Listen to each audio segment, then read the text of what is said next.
I am Slick Nick, your personal keto bro. Let's talk about this concept of me actually needing to, quote, gain weight.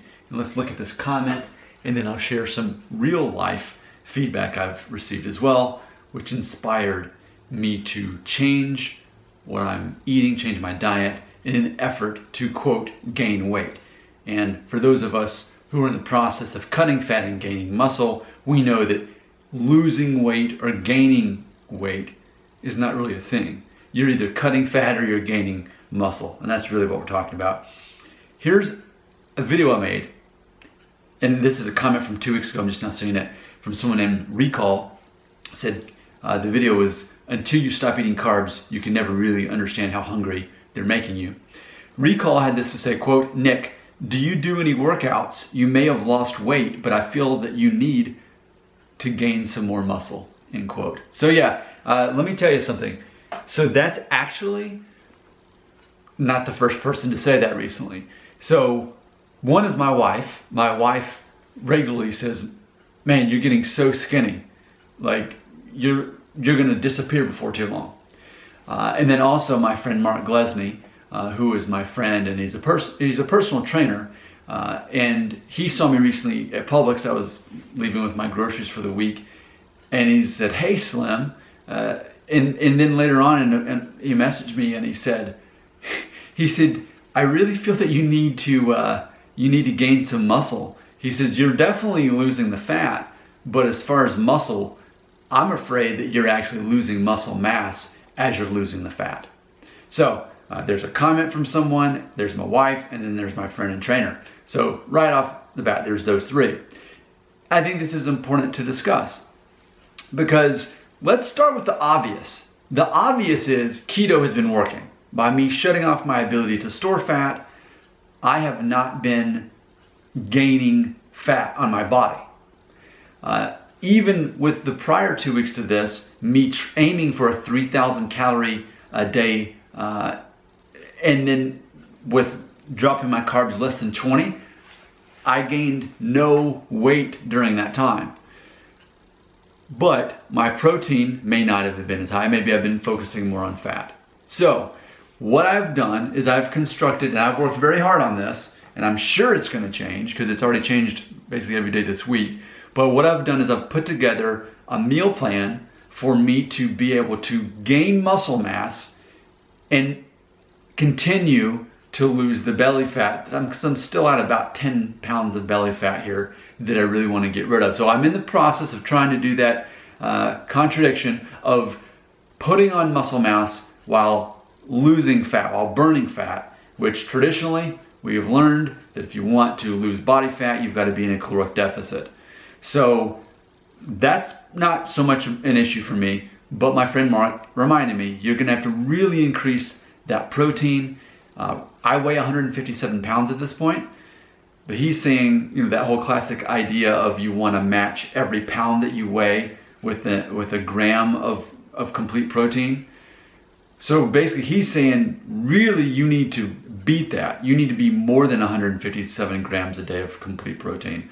So with that being said, here's my current plan and my future plan in order to continue to lose body fat but gain muscle mass as I'm continuing to work out 3 times a week and walk every single day, an average minimum of 3 miles a day.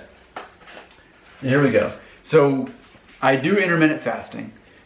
I'm not actually eating any food till at least 2 p.m. But I start at 6 a.m. with black coffee and MCT oil. That's 90 calories. Actually, that's 45 calories, but it's just that I do it a second time around 11. So total 90 calories in MCT oil and black coffee. So I'm not eating anything until closer to 2, or after, really is what I should say, usually after 2. And then I'm having kimchi and a certain type of tuna that's got 30 grams of protein in it, 140 calories. Then same meal, 3 eggs, and then considering the oil that I cook it in, that's 220 calories, 18 grams of protein. Next is a half a cup of cottage cheese, which is a full fat, 110 calories and 13 grams of protein. So that makes my lunch, my first meal of the day, 560 calories and 61 grams of complete protein.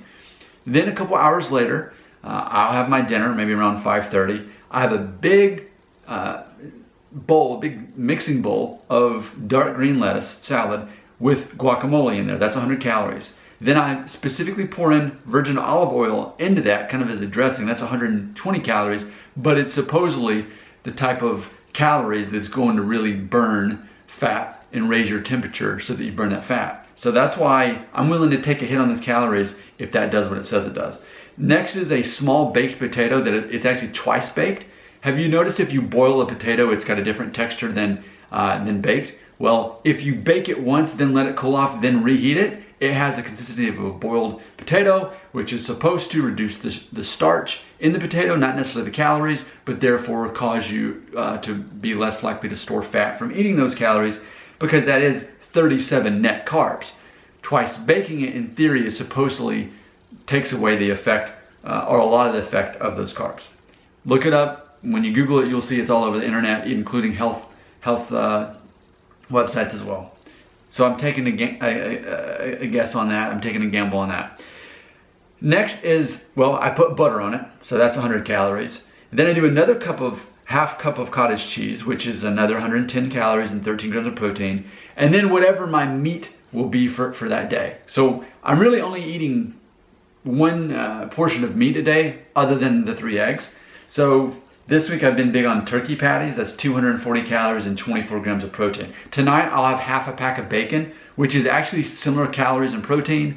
We can say the same thing with the large pieces of salmon that I've been doing. So either way, it's going to be around 240 calories and close to actually 30 grams of protein, but I'm kind of lowballing a little bit and just saying 24. So dinner total, 805 calories and 37 grams of protein.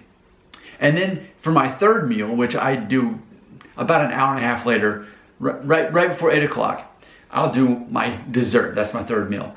A third cup of Greek yogurt, which is 230 calories and 14 grams of protein. A half a cup of berries, whether it's blueberries or raspberries or blackberries, it's going to be an average of about 30 calories and an average of about 10 net carbs, whereas the Greek yogurt has 9 net carbs. Cacao nibs, that's just 60 calories, pure fat. And then I'm going to add in whey powder protein in there. That's 100 calories and 25 grams of protein, meaning the dessert calories, 420 calories, 39 grams of protein. When you add all that up, that brings me, and then before I go to bed, I do another teaspoon of MCT oil with seltzer water, just to kind of help get me through bed and finish off on some fat there.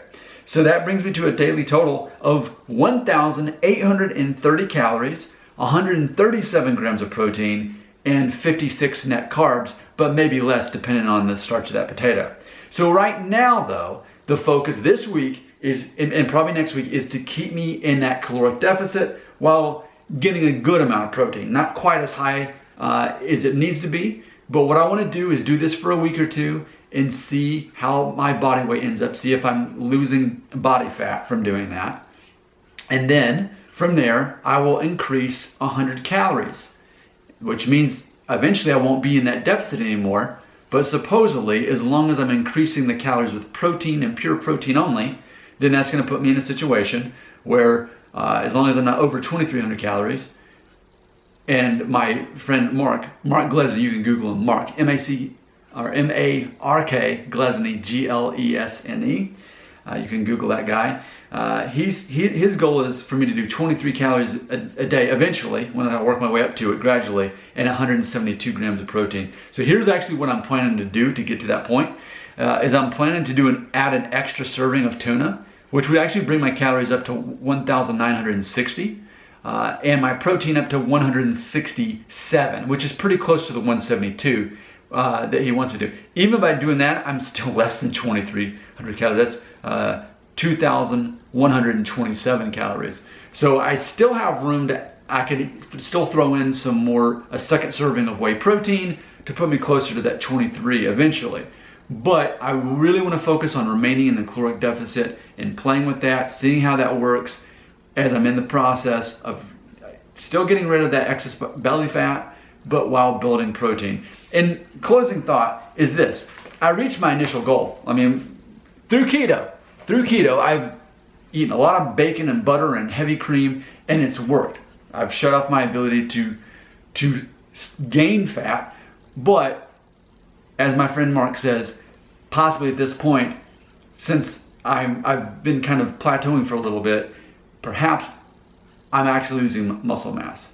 Either way, this is my plan. This is what I'm planning to do. We'll see how it works. It's all an experiment. Your comments belong right here.